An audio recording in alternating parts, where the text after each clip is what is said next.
With that, we are going to launch into 60 seconds of science with Addie, our resident professor of smart things. She's going to lay down all the science stories, and then we're going to choose one, maybe two, to go into more detail on. Addie, take it away. Okay. NOAA has reported that global surface temperatures last month were 2.4 degrees Fahrenheit above the 20th century average, making January of 2025 the warmest January on record. Arctic sea ice coverage was also below average, ranking the second lowest on record. Recent seismic activity suggests the Earth's core is changing its shape. Unfortunately, it won't be catastrophic. Researchers at the Oregon Science and Health University have developed a blood test that could detect pancreatic cancer sooner. This type of cancer is usually not detected until it has spread. The Howard Hughes Medical Institute, the nation's largest private funder of biomedical research, abruptly killed a $60 million program across 104 colleges and universities meant to encourage systematic and sustainable changes to draw underrepresented groups into STEM. The foundation offered no explanation for terminating the 6-year program on its third year of funding. And uncertainty in research funding continues. The NIH has announced plans to dramatically cut indirect funding and grants, which could lead to a higher education budget crisis and will lead to a lot of jobs lost. And President Trump may propose to cut the budget of the National Science Foundation by 2/3 and lay off nearly half of the 1,600 member staff. This would destroy the agency as we know it and dramatically change science research in this country. And that is 60 seconds of science. Where would you like to go, Ken? To Mars. Or Norway. There's a lot there. I want to start with what might be considered somewhat positive, though in a time where funding and research is being stopped and there's so much uncertainty in the scientific field, particularly cancer research. I want to highlight the pancreatic cancer one and know more about it if you have the information. That's something that is probably close to a lot of us. A good friend of mine lost his wife quite rapidly to that a couple years ago. Many of you might know Paul Preston, and it was horrific, and it was horrific to kind of see happen to such an angel of light in this world. So I want to start there and to see if we can mine any pinpricks of light from it. So, from what I know, the problem, as it were, with pancreatic cancer is that pancreatic cancer begins in the ducts of the pancreas that secrete enzymes used to digest food, but it's often you don't have recognizable symptoms until it has metastasized. So that is why pancreatic cancer Right. can be so deadly, is that it is not discovered early. It is very hard to detect Right. early. And so what the team at OHSU in Portland, Oregon has developed is a test that can detect these enzymes and the levels Mm. that they are at, allowing us to be able to tell how I'm guessing like how well your pancreas is functioning to be able Mm. to determine that there might be problems earlier. Um, Mm. they're using nanosensors to do this, but the Okay. nanosensors will be about a penny per test, meaning that not only is it a very good tool, it will be a very good tool in rural and other Mm. resource poor settings because it is so cheap. Okay. So not only here in the US, but globally, it could make a difference.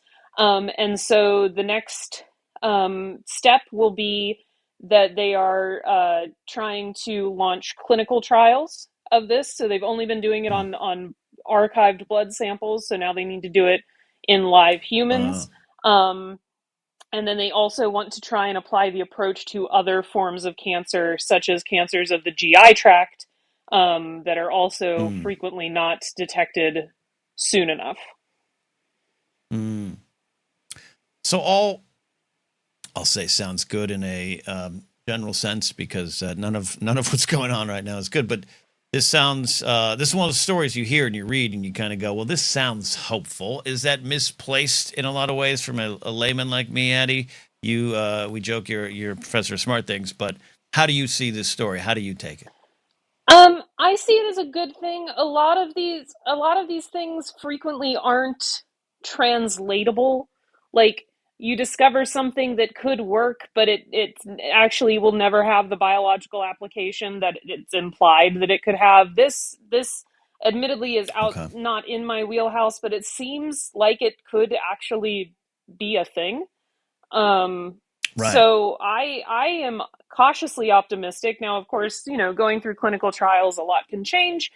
Getting approved for Right. clinical trials, getting the funding for clinical trials, but it Yeah. I don't think it's I think it's a good thing. Good. Oh, yeah. And I ask because yeah, it's sometimes you want to find what's actually the truth or maybe the truth behind the story. I dropped in chat on all the forums, Facebook, Twitch, or YouTube, a link, pancan.org, Pancreatic Cancer Action Network. Is something I'm connected with in the sense of I've signed up and get notifications on there. I've donated in the past. If you or anyone is facing pancreatic cancer or have lost someone to it, which is at times sadly likely, it's a great organization to kind of plug into and donate as well. So pancan.org is in the chat. Addie, thanks for that answer. You say not in your wheelhouse, but I'm starting to believe that all of science is your wheelhouse. Oh, I'm just good at reading articles. That's just, let me tell you And something. I'm bad at and reading articles. the people at home won't be able to see this, but Ken, I leave them Yeah. up on my computer screen. Oh, how many tabs do you have open? 8, but only 6 of them are related to the things I talked about tonight. Okay. Okay. Yeah. Okay. That's good. 8984 Adam says reading research papers is a skill as well. Final thing. Well, I did see the Earth's crust or the Earth's core story, and that's a headline that reads like a Michael Bay movie script where you're It like, really whoa, does. whoa, oh, that's not good. But the easy translation on it is, don't worry about it, or not in our lifetime. But we're also experiencing a lot of things right now that you used to think, that's not going to be in our lifetime, and now it's here. So are you certain, Addie? Your word is God to me. The Earth's core is not going to implode. From what I read, it is not going to implode. It is changing shape, which is apparently a thing that happens. And Mm. the changes of the biggest thing that I took away from this article when I was reading it earlier is that changes to the inner core's rotation can affect the length of the day. Okay, so I did see that. Please tell me it's going to be a little shorter because I just want to get I this out. honestly have no idea, but from what I understand, this whole thing is just it the way that they discovered this through the seismic activity just means they're going to understand the Earth's core and how it relates to the other parts of the Earth better, and just like a better Mm-hmm. understanding of how the Mm-hmm. Earth works in general, because like the Earth's core is the part we know the least about, because Yeah. obviously unlike Michael Bay movies, we can't go there. um You don't know. We could send Steve Buscemi and Owen Wilson down there. That's all we need. So, You don't know but that. like yeah, I was going through it earlier, and I was like, is this like the asteroid story from a couple weeks ago, or is this another way we're all Yes. going to die?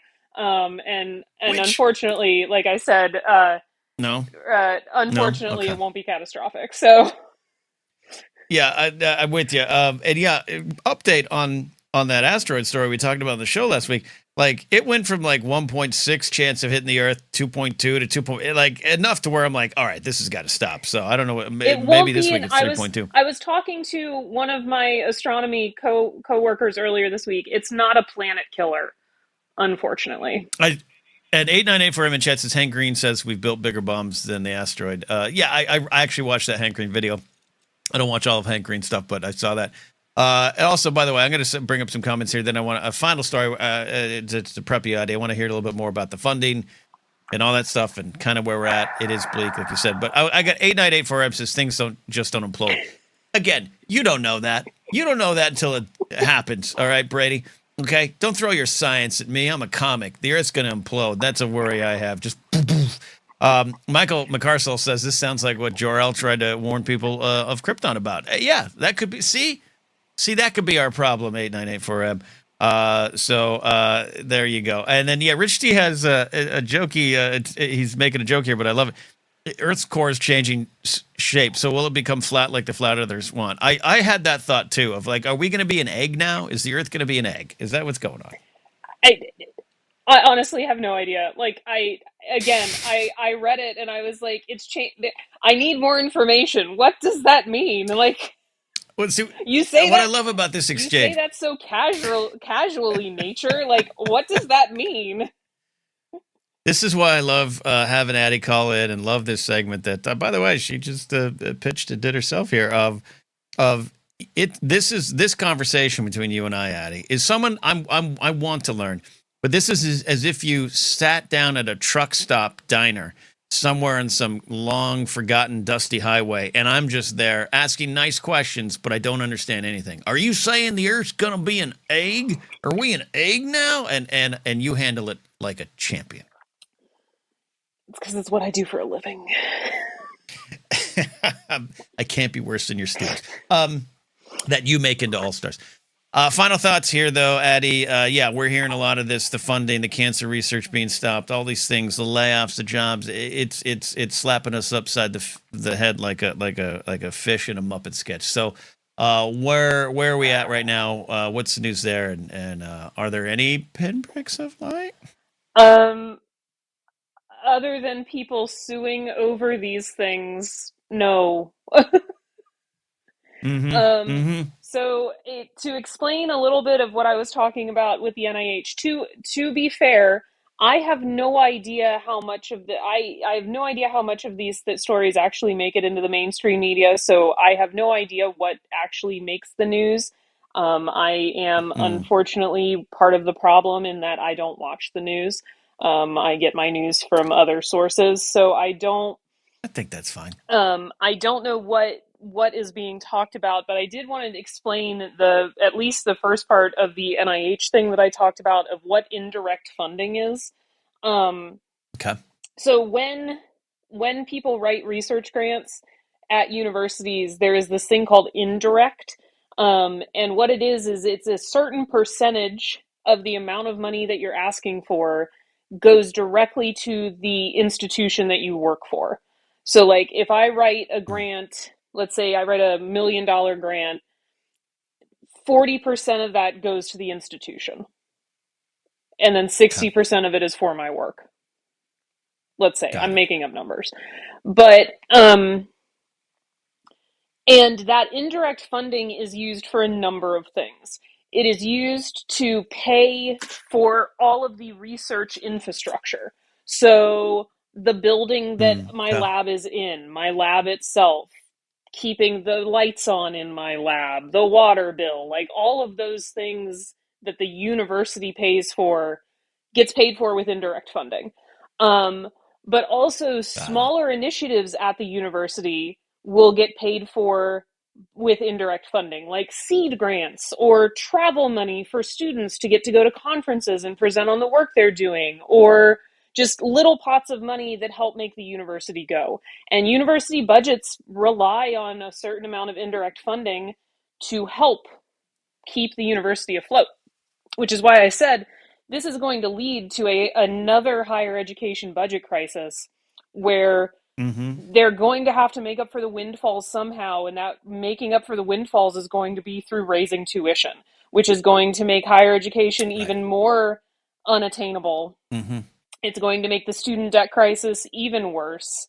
Like, it is going to balloon and have the trickle down problems of so many Mm-hmm. things. In addition to that, this indirect funding pays for a lot of people's jobs. It pays for a lot of people's salaries. Like, certain positions within the Mm-hmm. university are funded entirely through indirect funding. Those jobs are going to be lost. Um, Yeah. and people are going to lose work. They're going to lose the health care that they have because of that work. Like, it is going to be a crisis.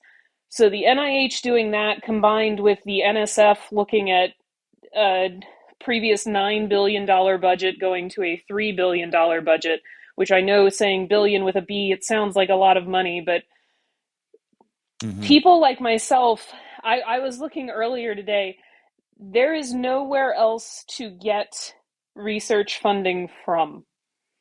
The Yeah. NIH and the NSF are Yeah. two of the largest funding mechanisms for scientific research in this country. Private foundations don't even come close. They don't have the capacity, they don't have the means, or they have such specific interests that people like myself can't apply for them.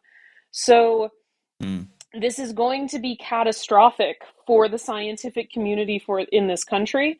It is going to be devastating. It is going to ruin a lot of careers. I'm currently selfishly very worried for myself. And it's not selfish, it's a concern. what's going to happen to my career. I left a tenured position to come to where I am and get tenure again, and I am second guessing that decision because I had job security and I don't anymore, and I have no way of funding my research. We can debate whether or not taxpayer money should be funding scientific research in this country. That's fine. Let's debate it. But in the meantime, can we not cut it off? Like, can we have the debate without also crippling science in this country? And the last thing I'll say is I not to feed into the conspiracy theories because I don't want to hear hoof prints and claim zebras, but I cannot help but wonder, is this a we have no idea what we're doing move, so we're just going to slash everything?